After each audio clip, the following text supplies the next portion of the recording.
This class is part of the Lessons in Tanya project. More classes available at lessonsintanya.com. Major funding for this Tanya class is provided by the Mettel Corporation. Additional funding is provided by Tanya students like you. Lessons in Tanya.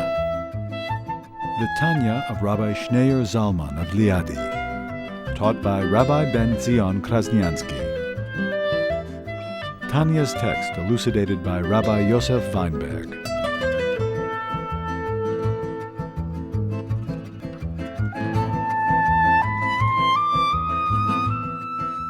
The Zohar says that today the studying of Torah refers to as the tree of knowledge, the revealed part of the Torah, versus the Torah that we're going to be learning when Mashiach will come, which he calls the tree of life. So he explained, every bit of Torah is the tree of life. Eitz Chaim Hi. The difference is the world will change. Today the world receives its sustenance from the tree of knowledge, which is a mixture of good and evil. And that's why the world is so confusing and there's so much inner confusion and conflict and darkness, and you have to sift through and you have to separate and differentiate and clarify. And that engages most of our learning today. Most of our learning today is working through the difficulties, the questions, and the obstacles to clarity and to clarify. And that was the purpose of studying Torah. The main purpose of studying Torah was to weaken the negative energy, weaken the negative forces by working through all the questions and working through all the difficulties and clarifying, and so by the rabbis breaking their heads and learning Torah, being fully engaged in learning Torah, the revealed part of the Torah, to clarify the halacha and clarify all the difficult passages in the Talmud and making it crystal clear. That's how you break. That's the effect and impact you have in the world, that you also bring clarity to the world and you penetrate the darkness and you're able to. That's the purpose behind studying Torah. But that's all true until Mashiach comes. Once Mashiach will come, the world will be redeemed, and the whole world will be receiving its sustenance from the tree of life. So there'll be clarity. So then you won't need to deal with the negative energy and negative forces. So what will be our service of Hashem then? What will be the purpose of studying Torah then? The purpose of studying Torah then won't be to deal with negativity. Yes, we're going to work hard in studying Torah. That won't change. Studying Torah will always fully engage our mind and fully engage us. And when Mashiach will come, we'll begin to study Torah. Everything we learned till now will be nothing in comparison to the Torah that we're going to be learning when Mashiach will come. As the Medrash says, it's hevel, it's like nothing. Insignificant. Imagine 3,300 years of studying Torah, 3,329 years to be precise. And yet it's all nothing in comparison to the Torah that we're going to learn and we're going to be studying Mashiach. But nevertheless, the effort and the sweat and the toil we're going to be in, that we'll experience studying Torah we won't have to deal with any negativity. There won't be questions. There won't be negative energy, darkness, confusion, crookedness, distortions. Our entire effort will be to grow from one level to the next level. Because Torah is infinite. Torah is divine. It's God's mind. God is infinite. So whatever we understand, it's nothing in comparison to what there is to understand. So we'll grow from positive to even greater level, from strength to strength. So therefore, the purpose of studying Torah won't be this tree of knowledge. You won't have to deal with the tree of knowledge anymore. You won't have to deal with any confusion and chaos and negativity. And the entire engagement will be in the tree of life. It will be to grow from one level of godliness to another level of godliness, to grow from level to level. So that's what he's explaining now. So that's what he means. When Mashiach will come, the Torah scholars will receive their life sustenance from the tree of life. That you won't have to deal anymore with the negativity. So the whole engagement and occupation will be the inner parts of the Torah. The mystical, the secret.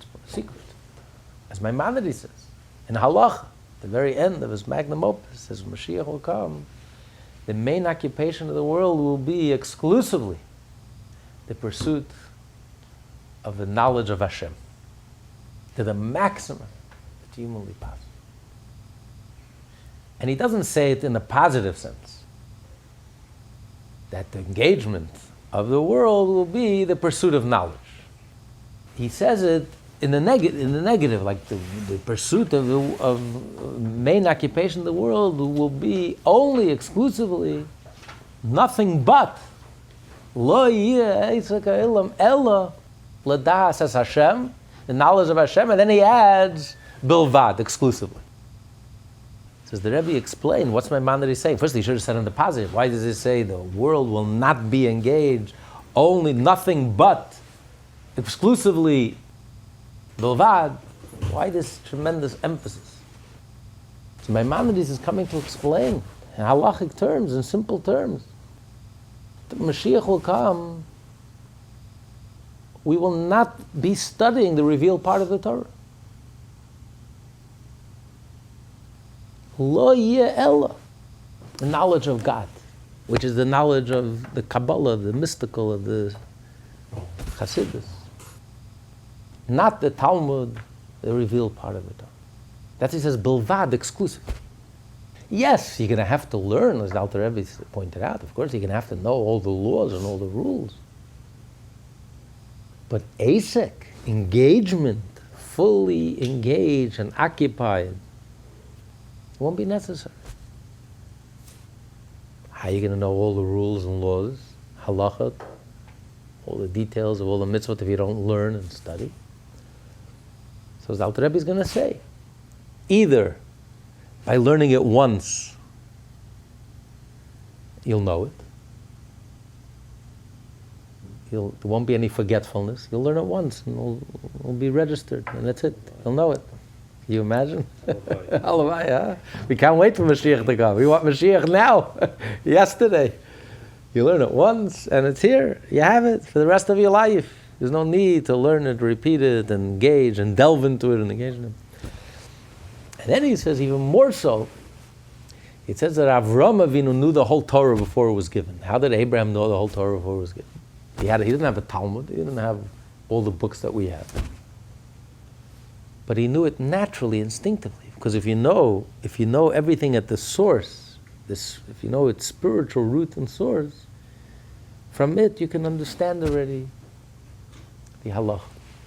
But actually a Kabbalist who wrote the code of Jewish law according to Kabbalah. He takes every single halacha in the code of Jewish law and he explains what it means Kabbalistically. Because the Torah is a body and a soul. And they totally parallel each other. They're really one and inseparable. The eye is a perfect expression of the soul's ability to see.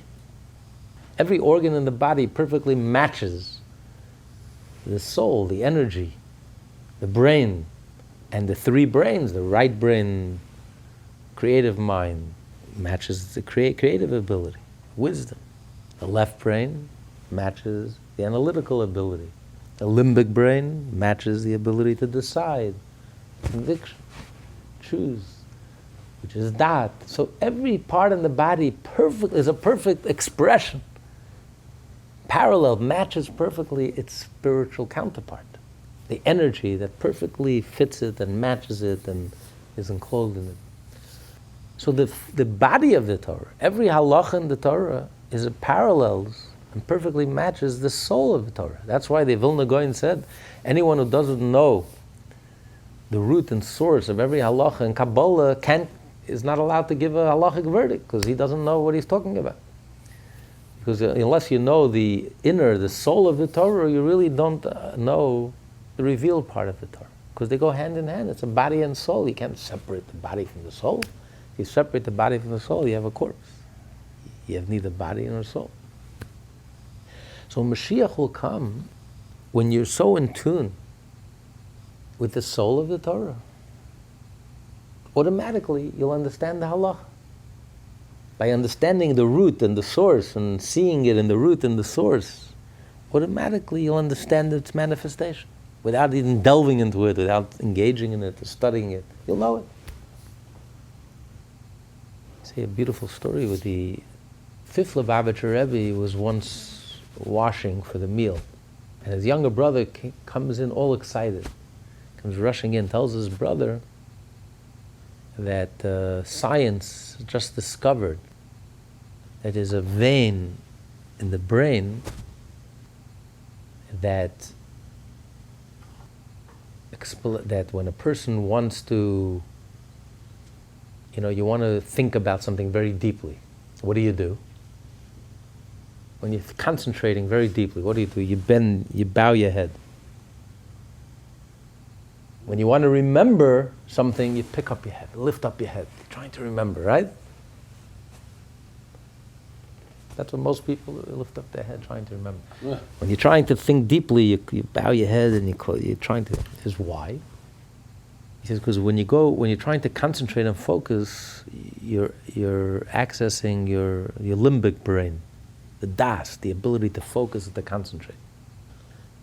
So you bend your head and the vein tilts towards that brain. So you're accessing that brain. When you're trying to remember, you're trying to access your creative mind. That's where the memories are stored.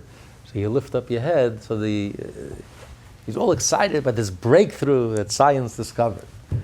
The Rebbe just finished washing. He couldn't speak. So he pointed with his finger, just wait a minute. Well, I'll make hamoitzi. He made hamoitzi on the bread.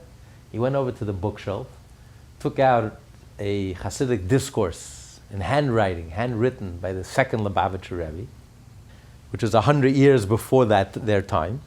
And in it, he describes this vein. It was 100 years before science even knew about it. So the younger brother says, wow, I didn't know that our Elter Zaydi, our great-grandfather, was such a great scientist. The Rabbi Rashav says, no, he wasn't a scientist. But he saw the way it was in heaven, above, in the divine. We are a manifestation of the divine. We are just a reflection of the divine. We are a microcosm of the whole universe. Anything that exists over there exists within us. So he knew from the Kabbalah, from the source, he saw it in the divine. So he understood that we have it, that's also manifests itself physically. So everything in the world is just a manifestation. The physical is a manifestation of the spiritual. So too, every halacha is a manifestation, an expression, a physical halacha. The body of the Torah is a manifestation of the soul of the Torah. So if you know and you master the soul of the Torah, you understand already the body of the Torah. So every halacha, the fact that in Shechinah you have 5 things that disqualify a Shechinah, because it's all connected to the root and the source, what Shechinah means in heaven, what Shechinah means, what slaughtering means in the divine, and you have 5 different ways. Everything is really, as the HaKodesh says, the Torah speaks.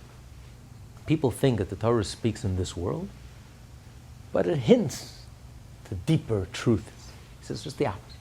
The Torah speaks about deeper truths, and it hints to the physical. The physical is just a manifestation of what the Torah is really talking about. The Torah is really talking about the divine, the spiritual, the upper realms.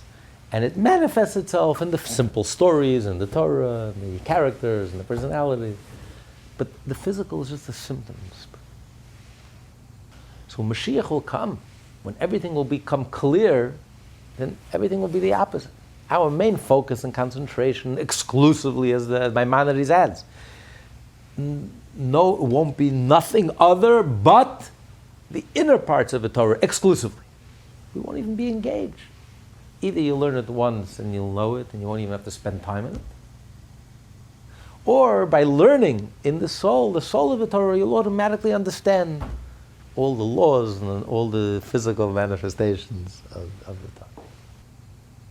So the Torah that we studied today and the Torah that we're going to study when Mashiach will come, it's an entirely different purpose. Now the main purpose of the Torah is to weaken the negative energy, to sift, to clarify, to separate. And that's why we toil through all the questions and all the difficulties.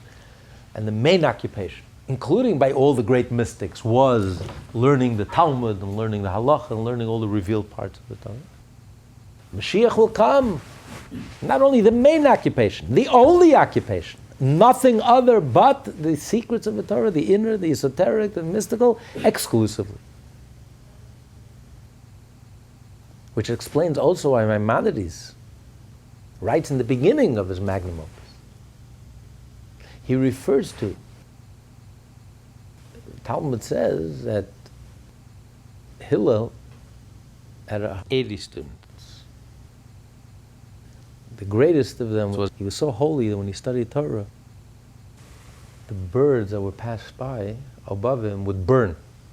They would become extinct. They died. It was too holy. Someone who has no connection to the esoteric part of the Torah wanted to know if the rabbi is responsible to pay for the bird. That's what he got out of the Gemara. Is he responsible or not responsible? Okay. Who was the youngest of the students? Rabbi Yochanan ben Zakkai, the leader of his generation. He was the youngest. And Rabbi Yochanan ben Zakkai, the Talmud describes, was engaged in, he didn't abandon a great thing and even a small thing. He was engaged from the greatest thing, which is Ma'aser Merkava, which talks about the Kabbalah and the esoteric and the mystical parts of the Torah. And the small things, the Talmudic discussion. So Maimonides reads it literally. That this is the small things. The great things is the esoteric. What was the small thing? The small thing, he said, were the Talmudic discussions. It's called to Avayas Dabaya V'Rava. So Maimonides says that knowing the esoteric, knowing about the chariots, the esoteric, that's great. The whole study of Talmud, all the discussions in the Talmud and the whole study of Talmud, in comparison to the esoteric, it's a small thing. It's insignificant. The Kesef Mishnah, Rabbi Yosef Karo, writes about the Rambam, very sharp. He says, Halavai, Maimonides never wrote this. How could you say such a statement? How could you call the Talmud nothing, a small thing? This is the whole Talmud. This is what engaged all the minds of the rabbis. He says, Maimonides didn't understand what the Talmud is saying. The Talmud is saying that the rabbis were so great, the authors of the Mishnah were so great, that they didn't need the discussions of Abaye v'Rava. The Talmud is very long, and every Mishnah, one paragraph of Mishnah, you can have 20 pages of Talmud describing and explaining the Mishnah, and the Talmud is confused and trying to understand and trying to get to understand clearly every word. The Talmudic rabbis, the author of the Mishnah, Rabbi Yochanan ben Zakkai, they had such clarity that all these discussions were nothing to them. The Talmud is specific. The discussions of Abaye v'Rava. What do you mean discussions of Abaye v'Rava? Abaye v'Rava were Amoraim. They lived much later than Rabbi Yochanan ben Zakkai. Rabbi Yochanan ben Zakkai did not engage in the discussions of Abaye v'Rava. So Rabbi Yosef Karo, the Kesef Mishnah, that's exactly what the Talmud is saying. That there's someone like Rabbi Yochanan ben Zakkai, that the early Tanoim that was so great, all these lengthy discussions, to them it was a small thing because it was not necessary for them. For them, the Mishnah was so clear. But God forbid to refer to the Talmud and the Mishnah and the whole revealed part of the Torah as something insignificant. And he says, Halavai, Maimonides would never write it, because how could you say such a thing? Very sharp. But Maimonides does write it. And it's exactly what he says. And it's exactly how he learns the Talmud. The Talmud is referring to the discussions of the Talmud. You refer to as Abayas, the Abaya v'Rava, because you always have Abaya and Rava, these two great rabbis going back and forth and arguing. So refer to all the discussions of the Talmud as Abayas, the Abaya v'Rava. And the Talmud is telling us very clearly, and that's how Maimonides understood it, that all the discussions of the Talmud, all the Talmudic discussions, and all these deep discussions and the whole study of halacha and the Talmud, in comparison to knowing Hashem and knowing the esoteric and knowing the chariot and knowing the Kabbalah, it's insignificant. It's a small thing. And that's why he says at the end of the book, that's why he writes right at the beginning of his magnum opus, the 14 books. What does he write at the end?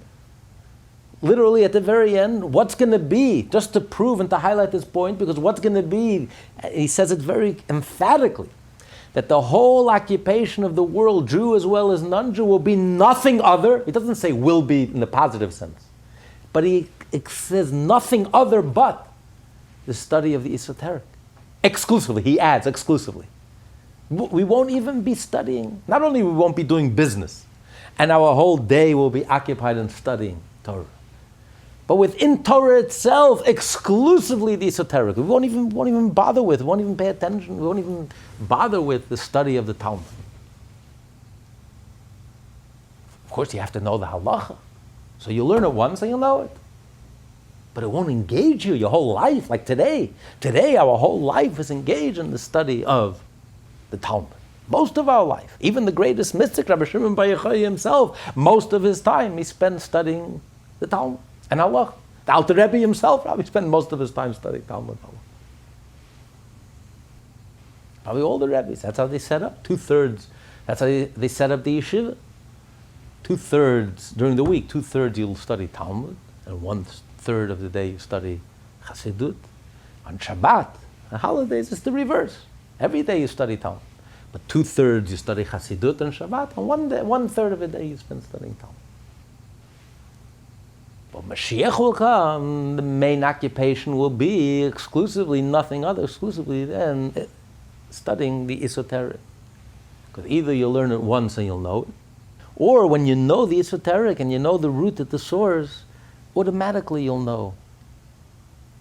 It's a beautiful story. The Alter Rebbe's colleague, Rabbi Zusha of Anapol. There was a Jew in his time, his father died, and he had a very disturbing dream. That his father came to him in his dream and told him, you must convert to Christianity. His father was pious. His father was a shul goer 3 times a day. He just buried his father, and his father's coming to him every night telling you, you must convert to Christianity. He was so disturbed. So he ran to the Rebbe, Rabbi Zusha of Anapol. Rebbe, help me, what's going on here? So the Rebbe said, you know what happened? Check in his grave. Probably a cross fell into his grave. One of the diggers, one of the goyim, they were preparing the grave. It was probably his Salem, his cross fell into the grave, and that's why he can't rest. That's exactly what happened. They dug up the grave and they found a cross in his grave. They removed the grave, the cross, and he was good for the rest of his life. No problem. His father stopped bothering. The story got to the Vilna Goyim. The story got to the Vilna Goyim. The Vilna Goyim says, I'm shocked, I'm surprised that Rabbi Zusha of Anapol, it's a Jerusalem Talmud. Who studies Jerusalem Talmud? Only the greatest Talmudic geniuses study the Jerusalem Talmud. I'm surprised Rabbi Zusha Anapol wasn't known to be, he was known for his piety and his holiness, but he wasn't known to be one of the greatest scholars in Eastern Europe. Not like the Alter Rebbe or Rabbi Levi Yitzchak Berditchev, they were like known scholars. But he wasn't known to be a scholar. He was a mystic, he was a holy Jew, but he wasn't such a great scholar. So Rabbi Vilna Goyen said, I'm surprised, how does Rabbi Zusha know about this far-flung Talmudic statement that 99% of Jews don't even know exists? And the word got back to Rabbi Zusha. This is what the comment that Rabbi Vilna Goyen said about him. And his response was, he's right. I don't know the Jerusalem Talmud. Be honest, I never learned the Jerusalem Talmud. But I know it from the same source that the Jerusalem Talmud knows it. How does the Jerusalem Talmud know it? It's a divine truth. It's a reality. They know it from the source. Well, I also know it from the source. So when you're plugged into the source, you're connected to the source, and you're studying the esoteric, and you're studying the mystical, and the Chassidus, and you get it, you understand. Then of course you know the halacha, and you know the Torah, and you understand the whole Torah. You don't have to spend time engage in it. You know it automatically. How much more so that you know the world?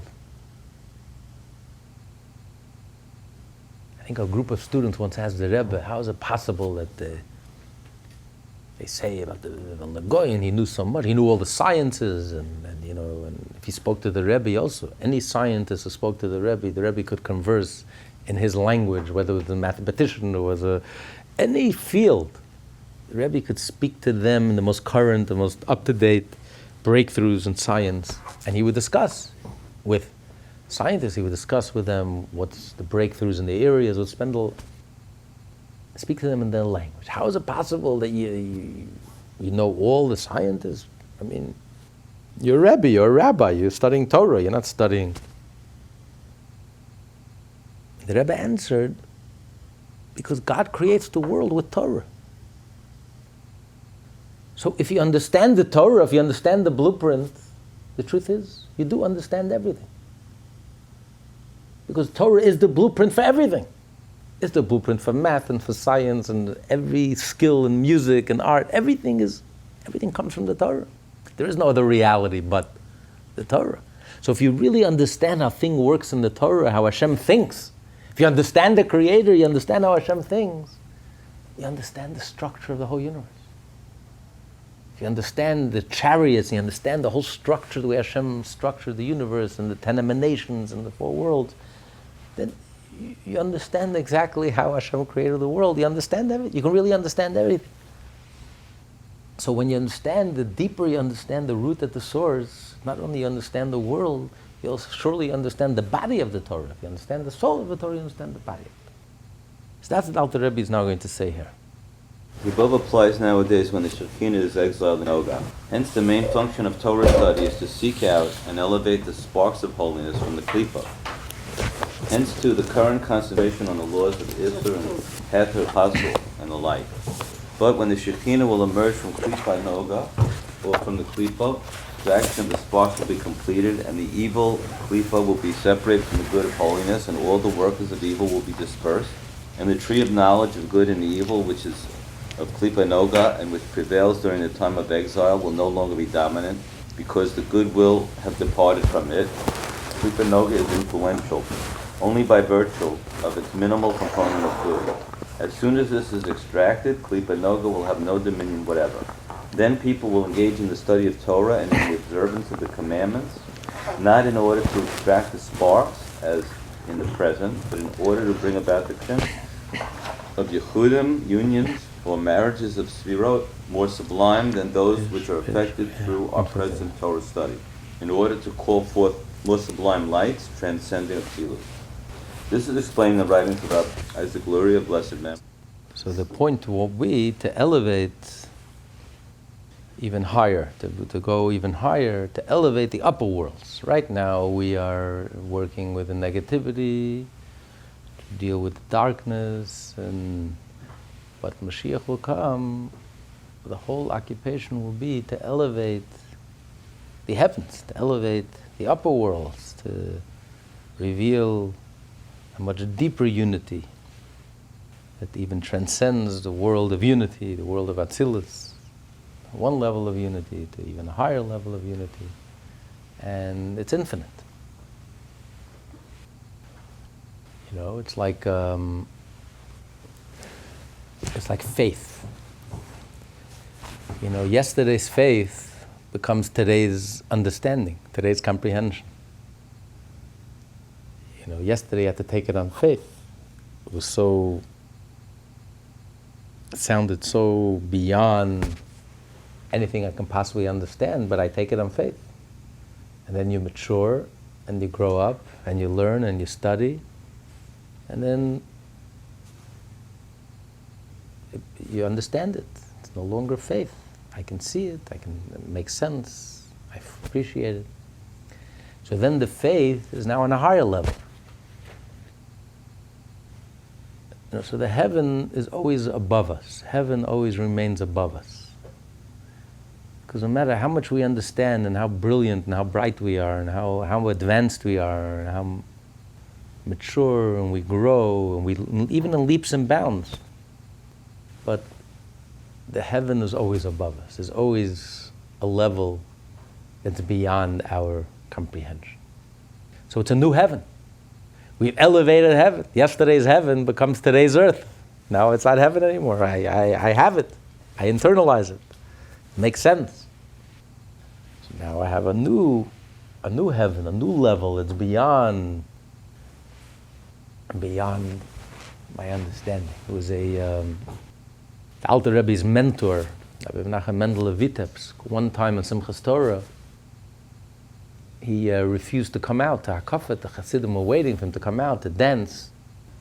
Alter Rebbe went into his room and he says, "Why aren't you coming out?" He says, "Because I see 100 interpretations, 100 insights into Ata Haresa Ladas, into the verses of, and I can't, until I internalize it, I'm not ready to come out." The Alter Rebbe says, but once you do internalize it, you're going to see another 100 explanations. Every mountain that you climb, you're going to find another mountain. and then you climb that, and now you're going to discover a new challenge and a new mountain, and it goes on forever. So it's not a reason. So yes, it's a struggle, and there'll be a tremendous effort in learning and mastering, but it'll be one mountain, one peak to another peak to another peak, instead of dealing with negativity. Right now we have to deal with darkness and negativity. We have to deal with valleys, not mountains. Here you're talking about one mountain to another mountain to another mountain. It's a whole different, we're operating on a whole different level. From good to even better. Not like today that we have to deal with negativity and darkness. Everything will be accomplished by means of Pnimiyut of the Torah, the esoteric dimension of the Torah, by the performance of the commandments with lofty mystical devotions directed to drawing down sublime lights from the divine luminary. For the root of the commandments is exceedingly high in the blessed Ein Sof, at the level loftier than Atzlut. But you have the source of the mitzvah the way it is in Atzilut, spiritual realm, the way it is in the divine realm of the world of emanation, but then ultimately the mitzvot are rooted even higher in the infinite itself, in Hashem himself, that transcends the whole frame of reference of the universe. So there's always room for growth, and that we can grow infinitely. As to the statement of our sages of blessed memory that the commandments will be abrogated in the future, this refers to the era of the resurrection of the dead. In the days of the Messiah, however, before the resurrection of the dead, they will not be abrogated. The Talmud says that mitzvot, there won't be any mitzvot. The mitzvot will be abrogated in the future. Now the question is, what does that mean? Firstly, we know that one of the 13 principles of faith is that the mitzvot are eternal. Mitzvot will never ever change. Now the Talmud is telling us there'll be a time when mitzvot will be nullified. There won't be any mitzvah. And so he says that this is referring to, there's two different timelines. There's Mashiach. Mashiach, that's when, for the very first time, we're going to be able to fulfill all 613 mitzvahs. We never had that opportunity. That's the definition of Mashiach, that for the first time in history, the mitzvah, Torah will be implemented. The world will look exactly, the world will become a Torah world, the world will look exactly the way Hashem wanted it to work. We'll have a temple, we'll have a monarchy, all the Jews will be living in Israel, we'll have the expanded Israel, the greater Israel. We'll have the first time in history, we'll have the opportunity to fulfill all 630 mitzvot, and the Goyim will be fulfilling their 7 Noahide laws. So that's the peak of mitzvah. Mashiach will come. The whole point of Mashiach is that's the time that we're going to be fulfilling mitzvah. He said the main reward is the resurrection, and even more so during the 7th millennium, the year 6000, as we learned in the first part of the Tanya, chapter 36. but the mitzvot will be nullified the times of the resurrection. Now, why? Jay, you want to read the note? This differentiation between the performance of mitzvot before and after resurrection follows the view of Tosfot and Nida. There, Tosfot explains that the fact that burial shrouds may be made of kilayim, the forbidden mixture of wool and linen, proves that mitzvot will be abrogated after the resurrection, for otherwise a Jew would arise wearing forbidden garments. Right. How are you allowed to bury a Jew? How are the shrouds allowed to be a mixture of kilayim? Yeah. Yes, a dead person is exempt of mitzvot. You're not allowed to do a mitzvah in front of a dead person. When you visit the cemetery, you have to tuck in your tzitzis, because otherwise it's like laughing at a poor person. I have mitzvot, you don't. You no longer have any mitzvot. You're dead. But we believe in the resurrection, so he will be resurrected wearing clothes that are forbidden. So the only explanation is because then it won't matter, because there won't be any mitzvot. In the era of resurrection, there won't be any mitzvot anymore. That's what Tosfos understands. Continue, the Rashba. The Rashba cited there in Kudushay Haram. He disagrees, holding that the mitzvot are abrogated as far as the individual is concerned only while he is deceased. As the Rashba understands the Gemara, they will not be abrogated after the resurrection.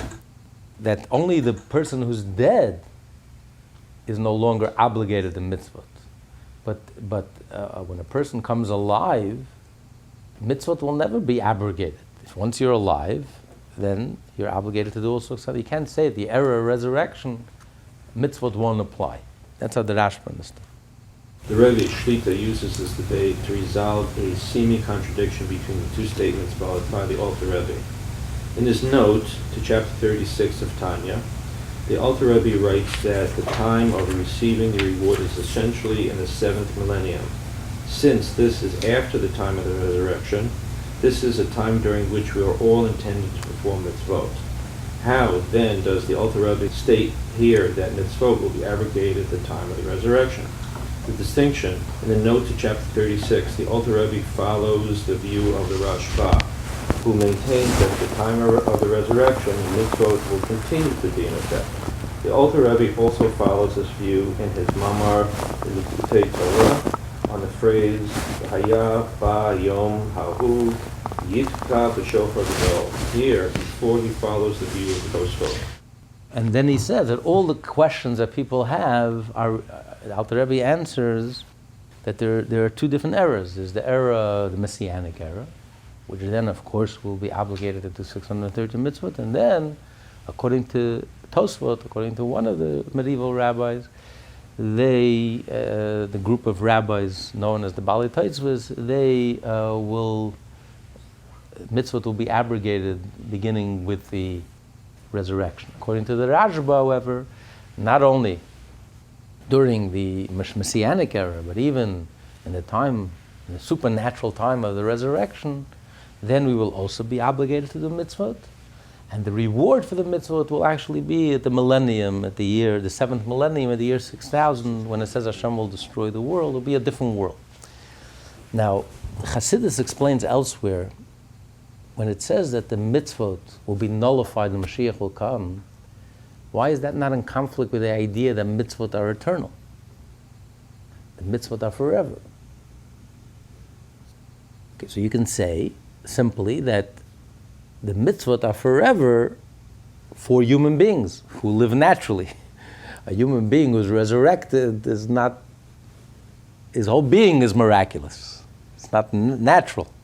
All of a sudden our parents, our grandparents and great-grandparents, ancestors are going to rise from the dead, are going to march out of Montefiore and all the other graveyards. Obviously it's a godly reality. So mitzvot are eternal for human beings. But when human beings will no longer be human beings, they're going to be resurrected, they're going to be godly beings, which is resurrected. How does someone who's dead suddenly return? So this is that's on a very simple level. You can understand that doesn't mean the mitzvot are not eternal. The mitzvot are eternal. For example, the Maimonides says the mitzvot, you have to wipe out Amalek. What's going to happen after Mashiach will come? There won't be any more Amalek. Yeah, but that's a technicality. We don't have the opportunity to wipe out Amalek, but the mitzvah to wipe out Amalek is eternal. If there is an Amalek, you have an eternal mitzvah to wipe him out. There's no Amalek, so technically I can't do the mitzvah. Doesn't mean the mitzvah is not eternal. So the mitzvot are eternal, that human beings have to do mitzvot. If you're no longer a human being, you're resurrected, you're a miraculous being, then okay. So for that miraculous being, it doesn't apply. But Chassidus explains on a deeper level. The definition of a mitzvah, definition of a commandment, is only when there's a separation between the commander and the commanded. For example, do you have to command your hand to move? When you want to move your hand, do you have to order, I order you to move? You have to pass a law? You have to legislate? Command your hand to move and your hand moves? No. Your hand moves automatically. The moment you want to move, your hand automatically moves. So if you command yourself to do something, it's not a commandment. It's you. Your hand is you. What makes a person a king? Could a person be a king over himself? I'm in control. I order my hands to move, my hands are moving. I'm a king. No, you can't be king over yourself. Because you command yourself to do something, you are yourself. If I command someone else to do something and he listens, that makes me into a king. If I command you to move your hand and you move it because I'm commanding you, that makes the person a king. Because somebody else is listening to me, someone who's not me. If I listen to myself, even if my own children listen to me, that doesn't make a person a king. If a stranger listens to me, that means I'm a king and he's my subject. So the whole idea of commandment is only applicable when there's a separation between us and Hashem. Hashem is the creator and we're the created, and there's a gulf and there's worlds apart, and yet Hashem commands us and we listen. Look, Hashem tells us to do something and we listen. Hashem tells us don't do something and we listen. As much as we're tempted to, as much as we would like to, Hashem says no is no. That makes Hashem king. When Mashiach will come, not when Mashiach will come, during the era of resurrection, especially during the 7th millennium, the year 6000, we're going to become so unified with Hashem that the concept of commandment no longer applies. Of course we're going to be doing all 613 mitzvot. Mitzvot are eternal. But it won't be because it's a commandment. It'll be automatic. We'll be so tuned in with Hashem, we'll be so inseparable from Hashem, we'll become completely egoless. Automatically, whatever Hashem wants happens right away. It's like Hashem commanding himself. It's like Hashem listening to himself. It no longer has the value of a commandment. You can no longer call it a commandment. Commandment, by definition, means separation. When there's no separation, when we're completely one with Hashem, we become part of Hashem. So whatever Hashem wants automatically is implemented. It goes without saying. Whatever Hashem wants, immediately it's done. Finished. So it's not commandment. So of course, it doesn't mean we're not going to do mitzvah. We're going to do mitzvah, but it won't be a commandment anymore, because you won't be able to say a command. Who is commanding me? I am one with Hashem. Whatever Hashem wants automatically gets done, and I will do it immediately and 100% and without the question. And so that's on the deepest level what it means that the mitzvot will be patelis. Mitzvot, the idea of a mitzvah, of a commandment, that will be completely nullified. You won't even be able to use that terminology. It won't be the same idea of a commandment. It'll be automatic. But anyway, getting back to our discussion here, so that's what he says, that Mashiach will come, we will do mitzvah, and we will study Torah. We're talking about the Messianic era. But the whole engagement and occupation of the mitzvah and studying Torah will be to elevate the heavens, to go a higher level of unity, beyond the level of unity of the world of unity, the divine world of unity, the world of emanation, to elevate it to the infinite. And of course the infinite is infinite elevations and infinite levels. So it will be from good to even better, from one mountain peak to the next mountain peak to the next mountain peak, forever and ever. And then there's the resurrection. That's a whole different discussion. At that time, the observance of mitzvot will draw down to this world even higher levels of godliness than those drawn down by the current observance of mitzvot. Right now, the mitzvah is more, we have to fight and overcome the negative, and it's about the discipline, and it's about the Mashiach will come, the mitzvah will all be about godly, about the divine, drawing down godliness and drawing down even higher levels of godliness. This is why Torah study will then be mainly directed to the innermost mystical depths of the commandments and their hidden reasons, specifically gaining insights into the dynamics of the above-mentioned and therefore understanding why the scrupulous performance of the commandments brings about these supernal unions which give birth to renewed diffusions of the divine light that animates this world. The revealed aspects of Torah, however, will be manifest and known to every Jew by an innate and unforgotten knowledge. Review will thus be unnecessary. You'll learn it once and you'll know it. You'll retain it. Perfect retention. Perfect recall. Sounds good. You know, the rabbis are going to have a very hard time. You give one sermon, that's it. You'll never be able to repeat. The jokes also. Here he says only the Torah, maybe the jokes. You know, they say a rabbi, you could, a good story you can repeat once a year. A good joke once in 3 years. A Devar Torah, you can repeat it in the same sermon because no one heard you the first time. But imagine a world where everyone retains instant recall. We're really going to have to earn our living. Only the mixed multitude, and not the Jews, will have to toil in these aspects of the Torah, because they will not have merited to taste from the tree of life, i.e. of the Torah and of the commandment.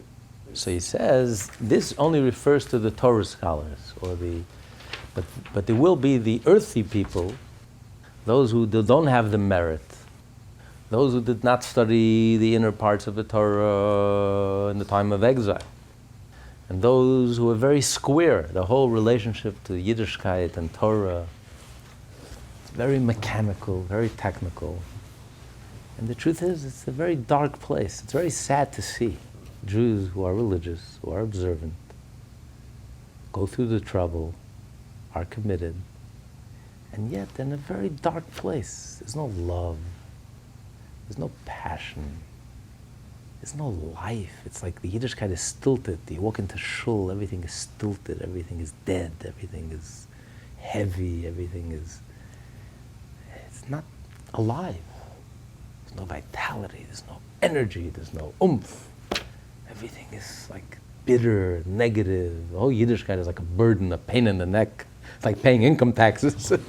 You know, you bear and grin, and you force yourself, and it's misery. And I mean, Nebuch, you're already doing Torah, you're already doing mitzvot, and your whole Yiddishkeit, it's such a rachmanis. You know, it's painful to see, and you see it till today. Those Jews don't study Tanya, have no connection to the Chassidus. There's no refinement, there's no joy, elevation, inspiration, natural, soul, a little heart, a little feeling, a little connection to what you're doing. Don't be just a robot. There's nothing sadder than someone who lives a Jewish life, and yet he would rather be elsewhere. It's almost like he has no choice, and this is the way I grew up, and so I do it, and I'm going through the motions. It's just very sad. So he says, even when Mashiach will come, these earthly people, even when Mashiach will come, they're still going to be stuck. They're not going to be on the level that we were describing. For them, they still have to deal with negativity. They're still going to have, to them, they're still going to have to, it's a maturing process. They won't be able just to leap into the era of Mashiach, the way he's describing here, the esoteric. They will have to study Talmud, and they will have to still study the Mishnah to throw off the negative, because they're still attached to the earthiness, to the coarseness, to the crassness. They still have the darkness, and they still have, so they will still have to deal with it. But the Torah scholars, those who are steeped in Torah, and those who are egoless in times of exile, when Mashiach will come, they will have a true redemption, a spiritual redemption, a godly redemption. They will be living in a different universe. They will be elevated, inspired, illuminated. Everything, they'll have such clarity. The Yiddishkeit will be so clear, so joyful, so alive, so energetic, so vibrant. And those who are very earthy and had no connection to godliness in the times of exile, didn't think about godliness, never made any movement to make it have any connection with godliness. It was just about responsibility and obligation and doing the right thing. It's wonderful. But they still have a lot of maturing to do and a lot of growing up to do. So they still will have to deal with the negative. They still will have to be engaged in the studying of the external part of the Torah to shake off the negativity. Can continue. They will therefore need to engage in Torah and Mishnah in order to weaken, by their occupation with Torah, the power of sitra achra that cleaves to them, so that it will not dominate them and cause them to sin. Thus it is written, and the sinner at the age of 100 will be cursed. This refers to the sinners of the mixed multitude. So you have two parts. So you have the mixed multitude, and then you have the Jewish people themselves. The Jewish people themselves, there won't be any sin, there won't be any death. They'll be so alive, they'll be so plugged into the source of life, sin, death. They'll be beyond that. But there will be those who will still be connected to the death. So yes, Mashiach will come, it will change everything and it will affect everyone positively. So if a 100-year-old person dies, you're going to say, this little boychik, this young little boychik died, only 100. Died so young, people are going to live into the hundreds, Mashiach will come, So the era of Mashiach will affect and elevate everyone. But it says everyone will be lifted up to a different level. It says everyone will be lifted up. It says the Goyim will become like Misnagdim. Misnagdim will become like Chassidim. Chassidim will become like Gute Yidden, which are, great Rebbes. The Gute Yidden will become like the Baal Shem Tov, and the Baal Shem Tov will be elevated to a level that we can't even begin to imagine. To the infinite, to a level that's so beyond anything we can comprehend. Mashiach will be an elevation, universal elevation. Everyone is going to be uplifted, but everyone on their level. It'll be an uplift, an upgrade from where they were before.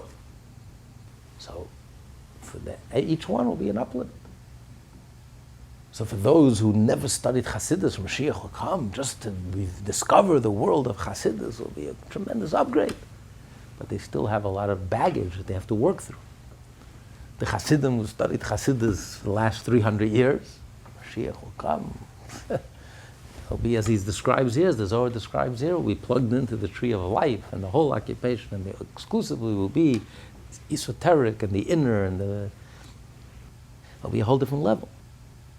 Even with the arrival of the Messiah, there will be sinners among the mixed multitude, since the sitra achra cleaves to them.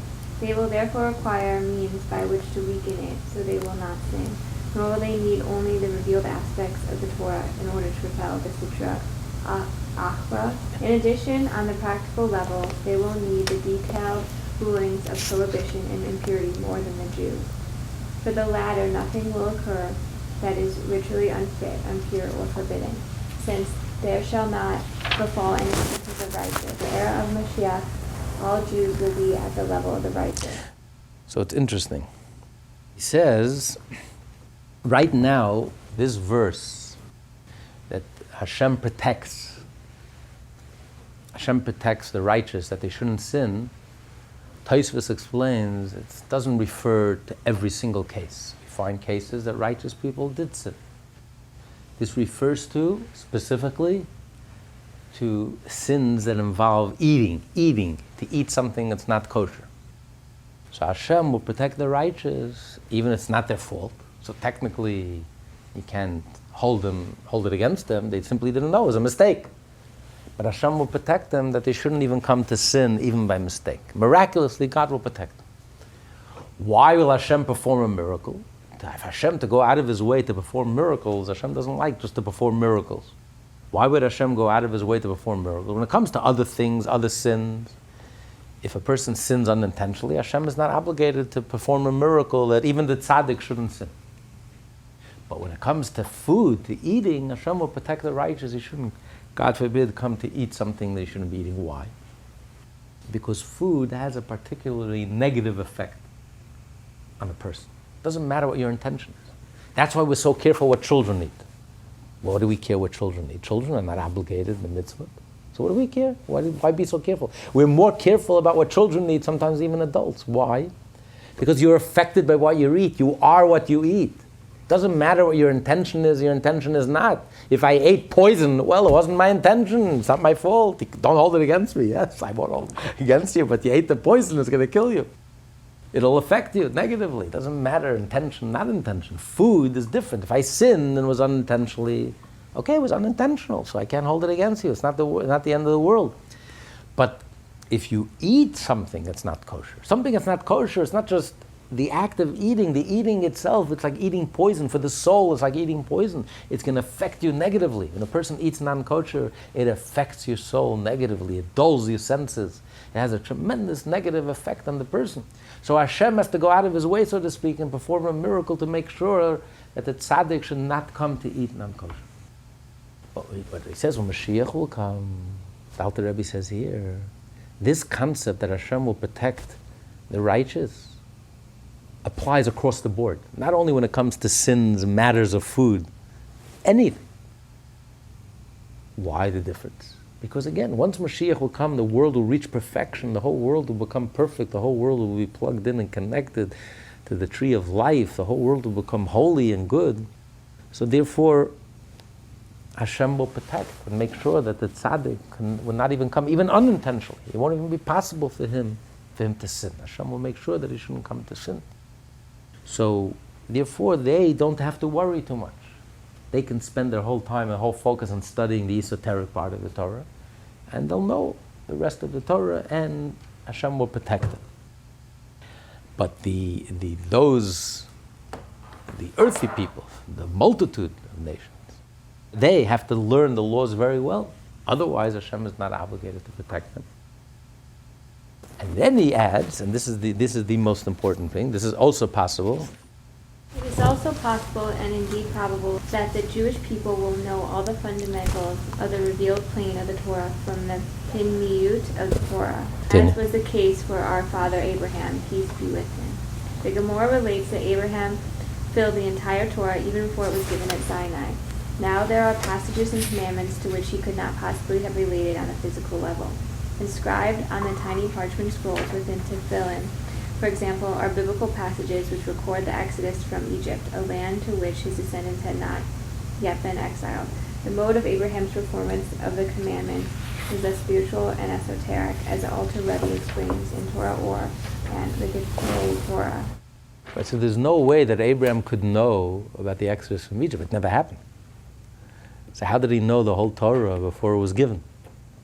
Historically, all these things never even happened yet. So much of the Torah is associated with remembering the exodus from Egypt. There was no exodus. The Jews never went. It never happened. So how could he have possibly fulfilled the whole Torah before it was given? But the answer is that Abraham knew the Torah from the inner, from the spiritual meaning of Passover. There is the physical meaning of Passover.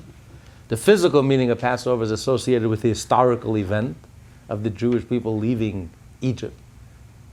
But then there's the deeper, the esoteric. The esoteric is not dependent on the physical, the external events. It's something much deeper, and that's eternal. That's always applicable. So that's what Avram knew. So he knew the mitzvot from the deeper, from the esoteric part of the Torah. He knew about eating matzah and Pesach because of the deeper meaning of eating of matzah, what it means esoterically and spiritually and mystically. And to finish, Abraham does know. Abraham ate matzahs. Yeah. It says when the angels came, That was Pesach. They kept fully, Yeah, we just read about it. What? kept fully kosher. Kept kosher. Abraham thus knew all the revealed aspects of Torah from its esoteric core. In the time to come, all Jews will know the Torah. So just like Abraham knew the Torah before it was given, before it was even possible of him to know it physically and externally, he only knew it from the esoteric, and from the esoteric he understood the mitzvot. So when Mashiach will come, we'll know the whole Torah from just by studying and being occupied in the esoteric. They will therefore not need to occupy themselves with them, with the laws defining what is permitted or prohibited, pure or impure at all. At the time of the Second Temple, by contrast, although the scholars did not derive their sustenance from the illiterate, for they had their own fields and vineyards, they needed to be involved in these laws, and not only for their practical application, but because this is the main purpose of divine service, to weaken the power of the Sitra Achra and to elevate the sparks of holiness by means of Torah study and worship, as is explained elsewhere.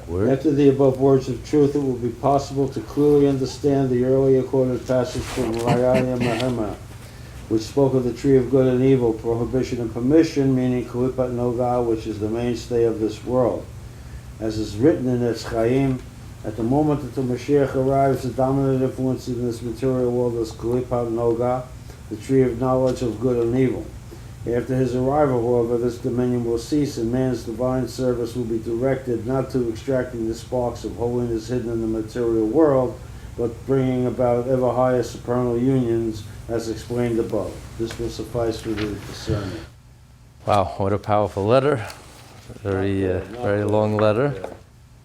The whole thing, I mean, what we're aiming for over here is that way they say we're not going to have to worry about obeying it. We'll be living in a consciousness of mitzvot, okay? So we're not going to have to think about it. It's just going to be a natural, blissful state that's going to be brought about by the illumination that's given to us when the Mashiach comes.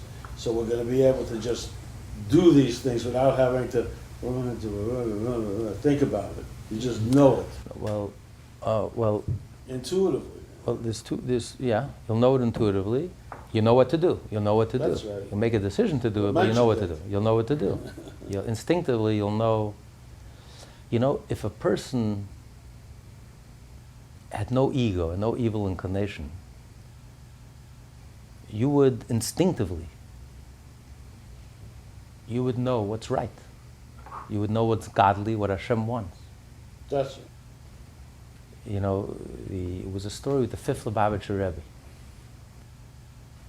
And it was the Russian Tsar brought together, the government brought together the rabbis. And they wanted to make certain enactments, certain rules and laws, how to certify a rabbi, that a rabbi has to be learned, he also has to be university educated, and they wanted to govern, license rabbis. And the fifth Lubavitcher Rebbe was very adamantly against it. And he sacrificed himself. I mean, they arrested him, they put him in house arrest. He defied the government, he defied the Tsar. And there were certain things that wasn't black and white. It wasn't against halacha. Certain things, why not? Why shouldn't the rabbi, be knowledgeable about certain things? Why? And the Rebbe Rashab said, no, we're not going to allow the Russian government, the Tsar, to mix in, to decide who is a rabbi, who's not a rabbi, and we're ready to sacrifice our lives for this. And when he said this, he fainted. And it was his opposition. Most rabbis were ready to go along with the program. But because he was so opposed, and he was ready, and they put him under house arrest, and he was ready to sacrifice himself, that he swayed all the rabbis, and they all agreed with him, and the whole thing was abolished. The whole scheme was abolished. But when he proposed this opposition, Reb Chaim Brisker, the famous Goyen, Reb Chaim Brisker went into the Rebbe Rashab and he says, Rebbe, and what are you basing it on? Show me a source that says that there's something wrong with this program. All the rabbis are, we're in agreement, it's not so terrible. You're just basing it on your instinct. The Rebbe says, yes. Because when you're a Rebbe, you better know. And you're egoless, And you're so connected and plugged in with Hashem. Like Avraham Avinu, instinctively, he knew the whole Torah. You're in tune with Hashem, so you just know, this smells right. It sounds good. Technically, I can't find anything wrong with it. But it's not coming from a good place. It's not godly. It's not right. It's not correct. It's not what Hashem wants. It's not coming from a kosher place. It sounds good, superficially. So when you are so in tune and so in touch, when you have that clarity and there's no ego, there's no static, and there's no interruption, your instinct is on target. So instinctively, when Mashiach will come, we're going to know right, wrong, what's proper, what's not proper. You'll just know it. Just like Avraham. That's exactly what he's saying. I think that the Mashiach, for all of us, are events that occur. And we suddenly become enlightened about something in all of our work. We suddenly realize something is right and we move forward on it. And it works because we're still living in this life. But the world that you're talking about, we don't know what it's going to be like. It sounds so uninteresting. There's nothing to achieve, nothing to become. Oh, what a great question. I'm glad you brought it up, but that's exactly not the way he's describing it. He says, no, Mashiach will come, life begins. A tzaddik is someone who no longer has any inner conflict with his negativity. We've seen a tzaddik, the Rebbe. You never met a person who's more alive. On the contrary, now we're progressing. It's like on a level of a tortoise or a turtle. We make small steps, and one step back and two steps forward, and we're struggling, and everything is such a struggle, and it's so difficult, and every baby step we take forward is such an immense struggle and such an immense test. Imagine you grow up and you start running. You're growing in leaps and bounds. You're not dealing anymore with negativity. Mashiach will come, everything is going to be fast-paced. It's like we're going to wake up, and then we're going to start living, and then we're going to start growing. I mean, right now we're barely tapping into how much of our brains do we use? Those who use it? 4%. Maybe we get lucky, don't have to use any of it. Einstein, the genius, used what, 8%? Imagine a world that you're using 100% of your brain. You're operating on all cylinders. Right now, we're like in a coma. We're like barely alive. It's like we barely move. But if we're operating on 100% of our brain, will there still be obstacles to overcome? That's what he's saying. The obstacles won't be we dealing with negativity. Right now we have to deal with negativity. The Rebbe gave a beautiful analogy. When they first send the first spaceship, outer space, the Rebbe says everything, the Baal Shem Tov taught us, everything a Jew sees or hears is a lesson in our divine service. What's the great lesson? Everyone was so excited about this breakthrough. We're sending spaceships to outer space. Look how a spaceship operates. Very interesting. You're trying to get the spaceship to leave the atmosphere, so what do? You add this huge appendage that's 4 times the size of the spaceship. It's so heavy, filled with fuel.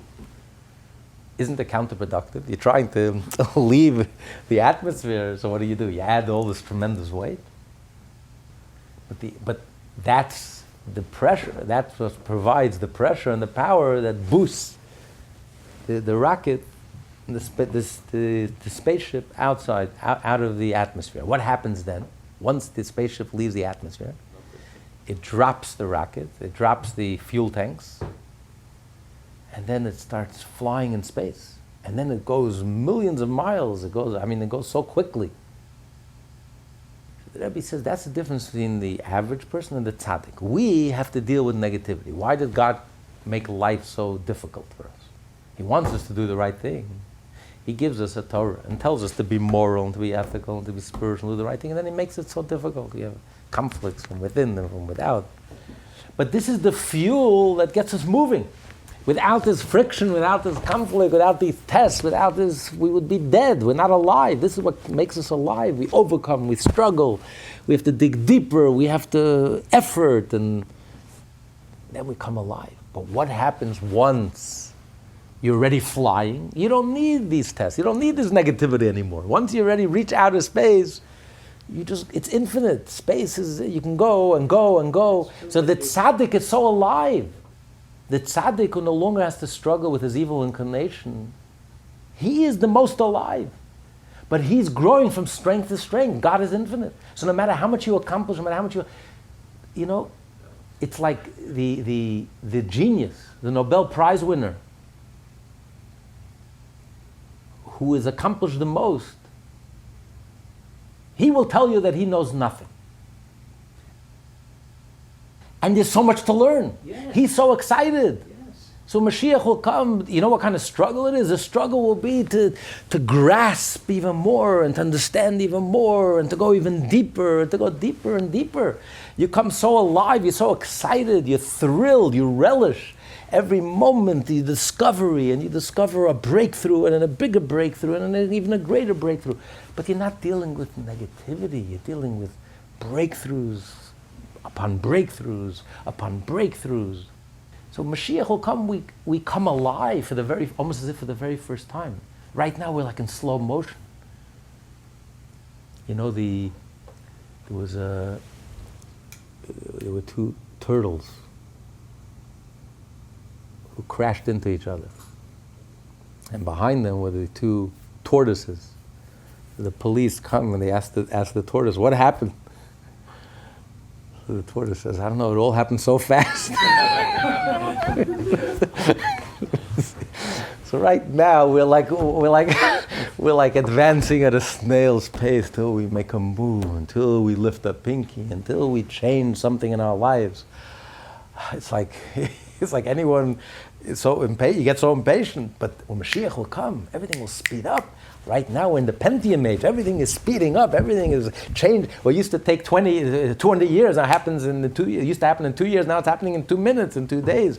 Everything is happening so quickly. Everything is fast forward. Period of time where everything is happening in a second. In that second, there'll be something to overcome. There will be. It has to be a negativity because you'll need to overcome something. Not negativity. You have a new mountain to climb. It's not negative. Right. You have a new viewpoint. You have a new view. Right. And now you discover that there's a new peak to climb. There's a new mountain to climb, to conquer. It's not negative at all. It's positive, to even greater positive, to even greater positive. Not everything is solved. That's the whole point. Yeah, you have a new mountain to climb, a new horizon to climb. But I'm dealing with positive. I'm not dealing with negative. It's a struggle. But I'm not dealing with negative. I'm dealing with good, to even better, to even deeper, to even better. What a world. A world where we're operating 100% in capacity, 100% capacity. You know, there are many people we know, we wonder to ourselves, you know, if I could only meet this person once he grows up. Because they never really develop their potential. They're like half asleep. And you know, they never really matured. Imagine if they were operating on all cylinders and they were really developed. Wow, it would be wonderful. Life will begin. Mashiach will come, will be a pleasure. Life will begin. We'll be so alive. We'll be so vibrant. We haven't even scratched the surface. Everything that we know today, we haven't even scratched the surface of the surface. There's so much infinite depth to discover and to learn and to grow. Those who worry about peak this and peak oil this and peak this, is a bunch of fools. We haven't even scratched the surface. Hashem placed so much potential in this world, so much infinite potential. We haven't even scratched the surface of the surface. And what's happening is that everything, like you say, is growing, and it's growing exponentially, and it's all coming together, and it's fast forwarding, and it's facilitating. The Rebbe says, open your eyes, you can see we're living in the Messianic era. It's all unfolding before our eyes. Everything is hurtling forward. We're living in very special times, very exciting times. Any moment, it's imminent. Any second, Mashiach is going to come. We'll reach that critical mass when everything will come together. all the sacrifice and all the good deeds and all the sweat and the toil will all come together, and the light will switch on, and all of a sudden we'll wake up from our dream or our nightmare called exile, and the world will become a Garden of Eden the way it once was, and the way it inevitably will become imminently in any moment, literally. And next class, please God, will be given by the Alter Rebbe himself. This class is part of the Lessons in Tanya project. More classes available at lessonsintanya.com.